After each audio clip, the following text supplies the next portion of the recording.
मेरा बहुत शुक्रिया। अल्हम्दुलिल्लाह सबसे पहली बात तो ये है कि जो मरीज़ हैं हमारे उनकी बीमारी की तशख़ीस हो गई है और इस बीमारी को एक्यूट ITP कहा जाता है और जो इसके मुताबिक जो दवा दी गई है जिसमें इम्यूनोग्लोबुलिन के इंजेक्शन होते हैं आज शुरू हो गए। जो अल्लाह की ज़ात से उम्मीद है कि अगले चंद दिनों में इनके प्लेटलेट की में रिकवरी शुरू हो जाएगी और इंशाअल्लाह ताला 10 दिन तक 12 दिन तक इनके प्लेटलेट नॉर्मल हो जाएंगे इंशाअल्लाह। डॉक्टर साहब, आप समझते हैं कि कितना इनकी जान को ख़तरा है या कब तक ये बिल्कुल सही तरीके से सेहतयाब हो जाएंगे? अभी तो बताया मैंने आपको कि 10 से 12 दिन के अंदर अंदर इनके प्लेटलेट जो है नॉर्मल हो जाएंगे।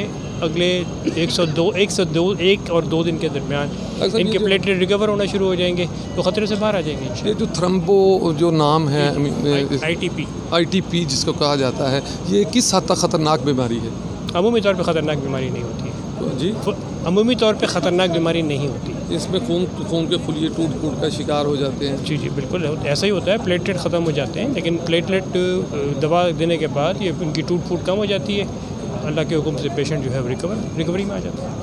Thank you doctor. जी बिल्कुल, डॉक्टर ताहिर शमसी ने जैसा कि बताया है कि नवाज शरीफ की सेहत जो है 10 से 12 रोज़ में बिल्कुल ठीक हो जाएगी। चूँकि जो इलाज शुरू किया गया है, जो इंजेक्शन शुरू किए गए हैं, उसके मुताबिक इनका ये कहना है कि मैं लम्हा बलम्हा उनको देख रहा हूँ और कोशिश है कि 10 से 12 दिन में वो मुकम्मल तौर पर सेहतयाब हो जाएंगे। जी।